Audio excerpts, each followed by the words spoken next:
Hello friends, welcome back to my channel Devil's Door. और मैं आज आपको एक इतनी हॉरिफाइंग कहानी सुनाना चाहती हूँ जो रियल एक्सपीरियंस हुआ है हमारे एक फ्रेंड को। उनका एक्सपीरियंस मैं आपको सुनाना चाहती हूँ। ये कहानी हमें हसरत शेख ने बताई है, जो मेरे हस्बैंड के अच्छे दोस्त हैं, खुद इंटीरियर डिज़ाइनर है और हाल ही में वो एक नई अपार्टमेंट में शिफ्ट हुए उनकी फैमिली के साथ। एक छोटा बच्चा है 5-7 साल का और उनकी बीवी है। तो ये उनके साथ ऐसा हुआ कि नए अपार्टमेंट शिफ्ट हुए तो उन्होंने कुछ चीज़ें एक्सपीरियंस की वहाँ पे। जब उनकी बीवी मुंबई से रिटर्न आई घर में, फ्लैट में, उस अपार्टमेंट में, तो ऐसा हुआ कि उनका बेटा मम्मी को पकड़ के बेडरूम में चला जाता था हर शाम हर रात। ऐसा ही होता था उनके साथ। और कभी कभार उनके बच्चे को पार्किंग में गाड़ी से अचानक रोने लग जाता था। उनका बच्चा गाड़ी से कोई दूर दिखाई पड़ता था, क्या दिखाई पड़ता था पता नहीं, वो रोने लग जाता था, बहुत हाफ के रोता था, ऐसा उन्होंने मुझे बताया। और वो अगर पूछते थे अपने बच्चे को कि क्या हुआ बताओ, क्या हुआ लिहान, बताओ मुझे क्या हुआ आपको, तो बच्चा कुछ बोलता नहीं था और सिर्फ उस तरफ एंगल दिखा के, हाथ दिखा के बोलता था कि वहाँ कोई है। एक लेटर बॉक्स की तरह, रेड कलर का बॉक्स होता है वैसा बॉक्स की तरफ वो नज़र दिखाता था हमेशा। और ये 3-4 बार उनके साथ घटना घट चुकी थी।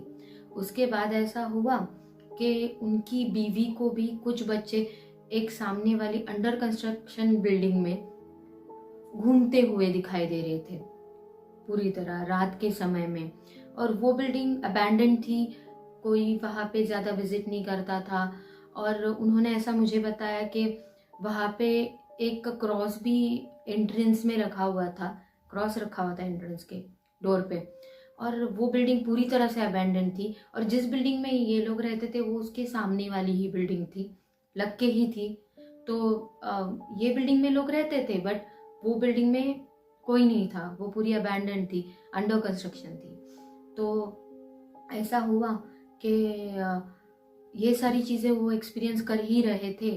और उनकी बीवी ने भी बच्चों को देखा वहाँ पे घूमते हुए, रात के समय चूड़ियों की आवाज़, चिल्लाने की आवाज़, या फिर पार्किंग में से बच्चे दौड़ने की आवाज़ उनको लग रही थी, फील हो रही थी हमेशा कि पार्किंग से कोई दौड़ते दौड़ते आ रहा है नीचे। और छोटे बच्चे ऊपर साइकिल चला रहे हैं उनके घर के ऊपर, जबकि उनका घर के ऊपर का फ्लैट खाली था, वहाँ पे कोई नहीं रह रहा था।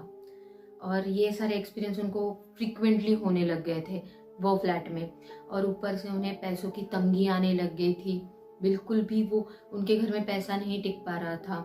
और जैसे कि हसरत है, उनकी तबीयत बहुत ही बीमार होने लग गई, वो टाइफाइड तक चले गए थे। टाइफाइड, निमोनिया होने वाला था उनको पूरी तरह से। मतलब उनको 110 डिग्री का बुखार आता था रात के समय में, रोज रात के समय उनको बुखार आता था। उनका बच्चा भी बीमार हुआ बीच बीच में 2-3 बार। और मतलब मेडिकेशंस और ये सारी चीज़ें कांस्टेंट होती रही उनके साथ। और खाने की कमी होना, घर में 500 रुपए का राशन लेकर आते थे बट वो एक दिन भी नहीं टिकता था। अभी 3 लोग हैं तो 500 रुपए का राशन कितने दिनों तक टिकना चाहिए, आप लोग बता सकते हो, कमेंट करके मुझे बताना। और ऐसा होता था हमेशा उसके साथ कि कोई ना कोई घूम रहा है घर में, सबको कोई ना कोई घूमते हुए फील हो रहा था घर में।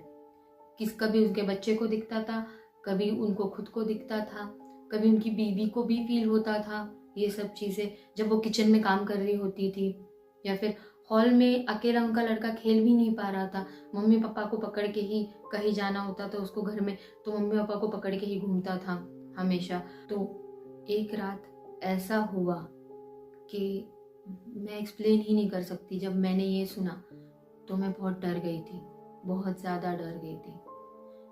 तो एक रात ऐसा हुआ कि वो सो रहे थे बेड पे, उनके बीवी बच्चे के साथ, और उनके ऊपर जो ब्लैंकेट था वो नीचे खिसक रहा था, कैसे पता नहीं। उन्होंने 3-4 बार अपना ब्लैंकेट वापस ऊपर खींचा बट वो नीचे चला जा रहा था। तो उनकी बीवी ने उनको बोला कि आप एक काम करो, आप यहाँ पे अनकंफर्टेबल फील कर रहे हो तो आप हॉल में जाके सो। तो वो उठ के हॉल में चले गए और हॉल में जो हुआ वो तो मतलब टेरिफाइंग एक्सपीरियंस था। और हॉल में वो जाने के बाद वो सोफे पे लेट गए। उनको 110 डिग्री का बुखार था वो टाइम। तो वो बेड पे सोए, हॉल के सोफे पे सोए सॉरी।